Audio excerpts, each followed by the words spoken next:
Hello everyone, welcome back to my channel. आज की जो वीडियो है जिसमें हम टॉपिक्स कवर करने वाले हैं वो है method study, motion study, time study और फैटिग स्टडी। ये सब जो है टेक्निक्स ऑफ साइंटिफिक मैनेजमेंट है जो कि एफ डब्ल्यू टेलर ने दी थी। तो सबसे पहले हम पढ़ते हैं मेथड स्टडी। मेथड स्टडी में हम क्या करते हैं, एक ऐसा तरीका, एक बेस्ट तरीका, बेस्ट वे, एक ऐसी मेथड जिससे कोई काम हो और वो कैसा हो, जल्दी हो, प्रोडक्टिविटी इंक्रीज हो, एफिशिएंट हो, इफेक्टिव हो। तो एक बेस्ट वे, किसी काम को करने का बेस्ट वे हम इसमें फाइंड करते हैं। The objective of method study is to find out one best way of doing the job. देखो, बहुत सारे डिफरेंट तरीके होते हैं, डिफरेंट वेज होते हैं किसी जॉब को करने के, लेकिन हमको उन सारे डिफरेंट वेज, डिफरेंट तरीकों में एक बेस्ट वे निकालना है जिससे वो जॉब बहुत अच्छे से हो जाए। और वो बेस्ट वे कैसा होना चाहिए जिससे क्या हो, मिनिमाइज हो प्रोडक्शन कॉस्ट, मैक्सिमाइज हो क्वालिटी और कस्टमर सेटिस्फेक्शन भी मैक्सिमाइज हो। Minimizing production cost while maximizing quality and customer satisfaction, ये एक ऐसी मेथड होनी चाहिए। तो मेथड स्टडी में सारी एक्टिविटीज़ इन्वॉल्व होती हैं, या हम जो रॉ मटेरियल परचेज करते हैं तब से लेके जब हम फाइनल प्रोडक्ट कस्टमर को डिलीवर कर देते हैं तब तक सारी एक्टिविटीज़ मेथड स्टडी में इन्वॉल्व होती है। और ये सारी एक्टिविटीज़ को बेस्ट तरीके से करना ही मेथड स्टडी में आता है। Method study involves analysing all activities involved in completing a task from procurement of raw materials to the delivery of the final product। Objectives of method study. अब method study के क्या क्या objectives होंगे, अभी मैंने आपको बताया था। रिड्यूस प्रोडक्शन कॉस्ट, एक ऐसी मेथड जिससे प्रोडक्शन की कॉस्ट कम हो। इम्प्रूव क्वालिटी ऑफ प्रोडक्ट्स, जिससे प्रोडक्ट की क्वालिटी इम्प्रूव हो। एनहेंस कस्टमर सेटिस्फेक्शन, कस्टमर का सेटिस्फेक्शन बढ़ जाए। इंक्रीज प्रोडक्टिविटी, प्रोडक्टिविटी इंक्रीज हो। Improve working condition of employees, employees की जो वर्किंग कंडीशन है वो इम्प्रूव हो। तो ये सारे ऑब्जेक्टिव है मेथड स्टडी में। मीन्स एक जो मेथड होती है वो इस टाइप्स की ही होनी चाहिए जो ये सारी क्राइटेरिया को कवर करे, जिससे काम क्या हो, आसान हो, एफिशिएंट हो, इफेक्टिव हो और हमारे प्रॉफिट मैक्सिमाइजेशन का गोल अचीव हो। Motion study. मोशन स्टडी क्या होता है? मोशन स्टडी में जो हमारी बॉडी के जो मूवमेंट्स होते हैं, जो कंपनी में वर्कर्स काम कर रहे हैं उनके बॉडी के जो मूवमेंट्स होते हैं, जैसे खड़े होना, बैठना, चलना, और जो कुछ कुछ मूवमेंट्स होते हैं जो हम कोई काम कर रहे हैं उसके लिए ज़रूरी, लेकिन कुछ कुछ मूवमेंट्स ऐसे होते हैं जो बिल्कुल भी ज़रूरी नहीं है, उसका काम से कोई लेना देना नहीं है। तो ऐसे मूवमेंट्स को हटाना, अगर हम ऐसे मूवमेंट्स को एलिमिनेट कर देंगे तो क्या होगा, हमारा टाइम बच जाएगा और वो हमारा काम क्या हो जाएगा, जल्दी हो जाएगा। तो motion study focuses specifically on analysing the movements of the human body involve in performing a particular task. एक पर्टिकुलर टास्क परफॉर्म करने में जो भी मूवमेंट्स है उसको एनालाइज करना, इसका एम क्या होता है, टू एलिमिनेट अननेसेसरी और unproductive motions, thereby making the job quicker, safer and more efficient. Unnecessary और अनप्रोडक्टिव मोशंस को क्या करना, एलिमिनेट करना, जिससे हमारा जॉब क्या हो जाए, फास्ट हो जाए, क्विकर हो जाए, सेफर हो जाए और मोर एफिशिएंट हो जाए। मोशन स्टडी में हम कौन कौन से मोशन जो है उनको एग्जामिन्स करते हैं, जैसे lifting, reaching, sitting, walking, changing positions, handling tools and और मटेरियल्स। ये सारे मोशंस हम एग्जामिन्स करते हैं। एक एग्जाम्पल है जो कि टेलर ने किया था। टेलर ने क्या किया था, एक ब्रिक लेयरिंग की जो प्रोसेस होती है जिसमें हम दीवार बनाते हैं, उसमें टोटल जो वर्कर्स की मोशन वो 18 हो रहे थे, तो टेलर ने उसको 18 से 5 तक रिमूव कर दिया। अब इससे क्या हो गया, टाइम बच गया और वो काम फास्ट हो गया। तो ऐसे अननेसेसरी मोशन और जो बिल्कुल भी ज़रूरी नहीं वो मोशन एलिमिनेट करना ही मोशन स्टडी में आता है। अब टूल्स जो कि मोशन स्टडी में यूज़ होते हैं, जैसे स्टॉपवॉच। स्टॉपवॉच हम टाइम को मेज़र करने के लिए यूज़ करेंगे। Symbols and colours code to visually represent different types of motions on charts. ये जो है टेलर ने सिम्बॉल्स एंड कलर कोड्स भी यूज़ करे थे ताकि हम डिफरेंट टाइप्स ऑफ मोशन जो है चार्ट्स में रिप्रेजेंट करें। बेनिफिट्स क्या क्या है मोशन स्टडी के? मोशन स्टडी से क्या होगा, reduces फैटिक and physical strain on workers. जैसे हम अननेसेसरी मोशन जो है रिमूव कर देंगे, जिससे जॉब का और काम का कोई लेना देना नहीं है, वो ऐसे ही हो रहे, तो उससे थकान कम होगी और फिजिकल स्ट्रेन भी कम होगा। क्योंकि उन मोशन से टाइम भी ज़्यादा लग रहा था और फिर उनको फिजिकल मोशन भी ज़्यादा करना पड़ रहा था, तो उससे थकान भी हो रही थी, तो वो थकान हमारी रिड्यूस होगी जिससे हमारा काम भी फास्ट हो गया।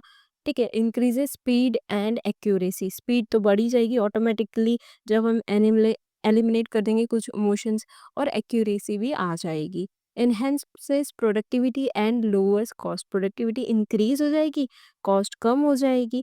Improves workplace layout and tool design, क्या होगा, हम जब हमने एक मोशन स्टडी में कर दिया कि वर्कर्स को यहाँ जाना है, एक प्लेस से दूसरी प्लेस तक जाना है, वो हमने फिक्स कर दिया, हमको पता है कि ये यहाँ से यहाँ जाएंगे। ठीक है, तो उससे हमने एक लेआउट बना दिया और वहाँ पे टूल्स वगैरह सब अरेंज कर दिए जिससे काम फास्ट हो जाए, तो यही आता है मोशन स्टडी में। टाइम स्टडी, अब टाइम स्टडी क्या होता है, टाइम स्टडी में हम एक स्टैंडर्ड टाइम निकालते हैं किसी टास्क को करने के लिए। अगर कोई काम कर रहा है फैक्ट्री में, कोई पर्टिकुलर काम, जॉब, वर्क, उसको करने के लिए कितना टाइम लग रहा है, वो स्टैंडर्ड टाइम निकालना ही टाइम स्टडी में आता है। ठीक है, उस काम को हम डिफरेंट वर्कर से कराएंगे और एक एवरेज टाइम निकालेंगे कि इस टाइम में ये काम बहुत अच्छे से हो रहा है और इसका रिजल्ट भी बहुत अच्छे से निकल के आ रहा है, तो इसको बोलते हैं time study. Time study is a technique used to determine the standard time required for a qualified worker to complete a well defined task under normal working conditions. तो टाइम स्टडी में क्या हम करते हैं, सबसे पहले set standard times for task, एक task के लिए स्टैंडर्ड टाइम सेट कर दिया। Determine work place requirements, how many workers are needed. अब जब हमने ये टाइम सेट कर दिया, हम पता करेंगे कि इस काम को इस टाइम तक करने के लिए कितने वर्कर्स लगेंगे, तो वो हमने डिटरमाइन कर दिए। Design fair and effective incentive schemes, अब वो जो टास्क वर्कर्स कर रहे हैं उनको कितनी इंसेंटिव्स देनी है, वो हम डिफाइन करेंगे। एस्टिमेट लेबर कॉस्ट एक्यूरेटली, हम लेबर कॉस्ट को एक्यूरेटली एस्टिमेट कर सकते हैं। देखो ये सब कैसे होगा, जैसे कि किसी टास्क को करने के लिए 1 घंटे में कोई अगर काम हो रहा है, उसके लिए 8 वर्कर्स लग रहे हैं और उससे 50 प्रोडक्ट्स जो है मैन्युफैक्चर्ड हो रहे हैं, तो हमें पता है कि 50 प्रोडक्ट्स मैन्युफैक्चर्ड हो रहे हैं, 8 वर्कर्स लग रहे हैं और इतना टाइम लग रहा है, तो उसके हिसाब से हम लेबर कॉस्ट पता रहेगी कि हमको कितना लेबर देना है। ये इतने घंटे काम कर रहा है, इतना मैन्युफैक्चर कर रहे हैं, तो उनको लेबर कितना देना है, ये हमें पता चल जाएगा। उसके हिसाब से हम फॉरवर्ड प्लानिंग भी करेंगे, कितने कितने टूल्स इंस्ट्रूमेंट्स रिक्वायर्ड है उस काम को करने के लिए, तो ये सब हम आसानी से कर सकते हैं अगर हमने टाइम स्टडी की हो। टाइम स्टडी के बेनिफिट्स क्या होते हैं, improves productivity and planning, planning हम कर सकते हैं क्योंकि हमें पता है कि इस टास्क को करने के लिए कितना टाइम लग रहा है, और प्रोडक्टिविटी भी इम्प्रूव होगी। Ensures fair compensation for workers, workers के लिए फेयर कंपनसेशन इंश्योर कर सकते हैं। हेल्प्स ऑप्टिमाइज रिसोर्स एलोकेशन, हमें पता है कि ये टास्क को करने के लिए इतना टाइम लगेगा, इतने टूल्स लगेंगे, इतने वर्कर्स लगेंगे, हम पहले से ही हम एलोकेट कर देते हैं। फेयर कंपनसेशन में अगर 50 प्रोडक्ट्स मैन्युफैक्चर हो रहे हैं 1 घंटे में, लेकिन अगर किसी वर्कर ने 50 से ज़्यादा कर दिए तो हम उसको थोड़ा सा एक्स्ट्रा कंपनसेशन देंगे। तो जो 50 प्रोडक्ट्स मैन्युफैक्चर कर रहा है उसको इक्वल अमाउंट ऑफ का हम कंपनसेशन देंगे, लेकिन तो जिसने ज़्यादा एक्स्ट्रा कर दिया तो उसको एक्स्ट्रा मिलेगा, तो फेयर वेजेस सिस्टम यहाँ पे हो गया। तो ये टाइम स्टडी है। फैटिक स्टडी में फैटिक क्या होता है, फैटिक हमें पता है थकान होती है। फैटिक मीन्स फिजिकल और mental tiredness caused by continuous work without rest, अगर हम लगातार काम कर रहे हैं, लगातार काम करते रहेंगे विदाउट किसी रेस्ट के, तो हमें क्या होगा, थकान होगी, फिजिकल और मेंटल टायर्डनेस होगी, और इस थकान से क्या होगा, हमारे काम करने की स्पीड स्लो हो जाएगी, एक्यूरेसी कम हो जाएगी, फोकस कम हो जाएगा और ओवरऑल प्रोडक्टिविटी भी कम हो जाएगी। अगर इस थकान को हमने एड्रेस नहीं किया, फैक्ट्रीज में जो वर्कर्स काम कर रहे हैं, इस थकान को हमने एड्रेस नहीं किया, तो प्रोडक्टिविटी हमारी कम हो जाएगी।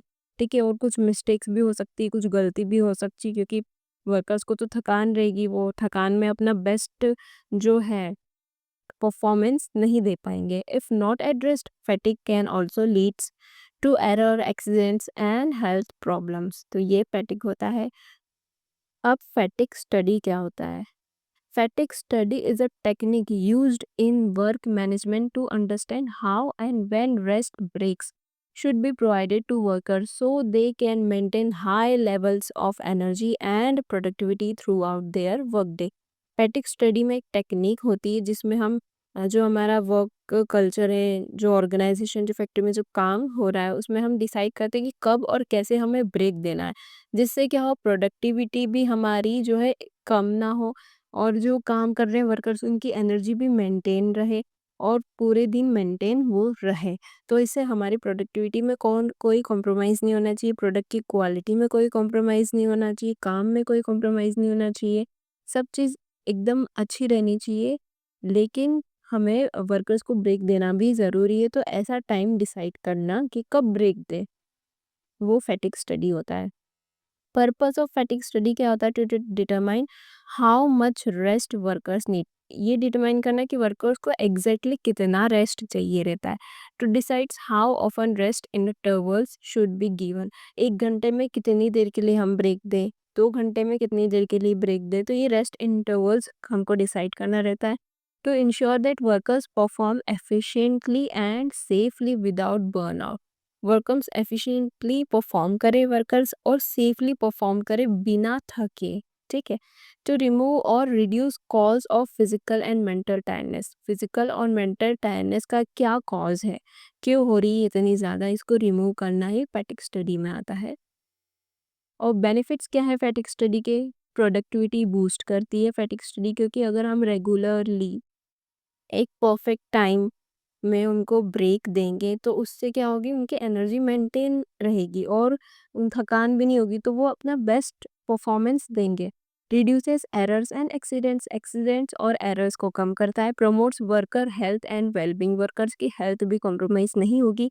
Increases job satisfaction and moral. क्योंकि उनको अगर टाइम के हिसाब से रेस्ट मिलेगा तो जॉब सेटिस्फेक्शन होगा, लेकिन है ना, लेकिन अगर वो क्या हो गए, थकेंगे, तो फिर उनको जॉब सैटिस्फैक्शन नहीं हुआ, उनको क्या होगा, टायर्डनेस हो गया, सोचेंगे यार मैंने कहाँ जॉब करने आ रहा है, मुझे कोई टाइम ही नहीं मिल रहा रेस्ट का, ठीक है।